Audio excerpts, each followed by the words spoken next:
What is up guys, Mrwhosetheboss here, and just before we start I want to remind you that the next upcoming video is going to be my Q&A, so if you haven't already then be sure to slap your questions in the comment section below and I will take a look at them and then we'll pick a few for the actual video. So now, my phone of choice is actually the Samsung Galaxy Note 5, and this video is going to be all about why that actually is.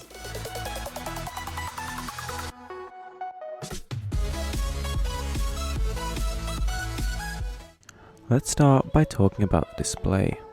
2560 by 1440 in resolution, a really spacious 5.7 inches in size. It's got the richest contrast, the greatest vibrance, colours just jump out and slap you in the face. It is a really beautiful thing to look at. Videos, photos and games come to life. And the small bezels actually mean that this phone's footprint is not much larger than smaller screen phones. Now this is a little bit controversial and I'd actually like to know your guys' opinion on this, but personally I'm starting to feel with every sort of new year with a new whole wave of smartphones that their cameras are getting so good that the need for actually carrying around a huge DSLR or digital camera is really starting to fade. I find myself taking probably 95 to 99% of my photos just on my phone because of the convenience, and in this category the Note 5 absolutely blazes the competition. We've got a whole 16 megapixels of detail here, and while the colours aren't exactly the punchiest, these can always be edited afterwards. The low light performance is absolutely fantastic, and outdoor and indoor shots come out really well above average. Video is 4K resolution and has optical image stabilization, and all round, software and hardware, this is a really impressive camera. I'm not gonna lie guys, I use my smartphone a hell of a lot, and so it was really important to me when I was deciding which one to get, how fast it was going to be, and I decided on the Note 5 because it's basically the fastest phone in the market, or at least it was when it was announced. Sporting the Exynos 7420 octa-core processor as well as 4GB of RAM, this is an absolute powerhouse as we've come to expect from the Note series. There is literally nothing on the Android ecosystem right now that can challenge the Galaxy Note 5. It chews through everything, whether it's flicking through UI, browsing the internet, playing games, decoding video, everything that you possibly want to do on your smartphone, the Galaxy Note 5 is at the top of the pack and it's really a joy to use.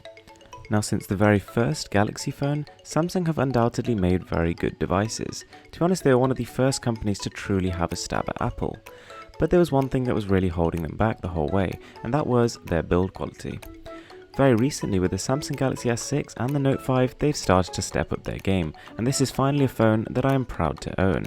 From the sleek curved sides to the brushed metal finish, the phone all round just screams quality. They may have stolen a few cues from Apple's design language, but that doesn't mean that this isn't an outright gorgeous handset in itself, which looks and feels like the price you pay for it. Now there are two types of people that will buy the Galaxy Note 5. One of them just wants a fast smartphone with a big display, but the other one genuinely wants to actually use the Note features, and I have to say they're getting really good. With this smartphone, the included stylus is versatile, it's fast, and it's packed full of features that genuinely make it an addition to the experience. It's actually, once you start to get used to using the stylus to do things like multitask and air view and air gesture, that you actually find it quite difficult to go back to phones without it. Oh yeah, and the fingerprint sensor is amazing.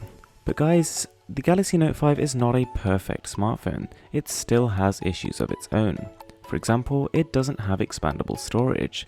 The back is a very glossy material, so while it looks and feels quite nice, it does attract a lot of fingerprints. And while the battery life is good, it doesn't have that 2-day endurance that we come to know and love from the Note series. Having said that though guys, I absolutely love the Note 5. What do you guys think? I'm Mrwhosetheboss, and this is Insanely Cool Tech.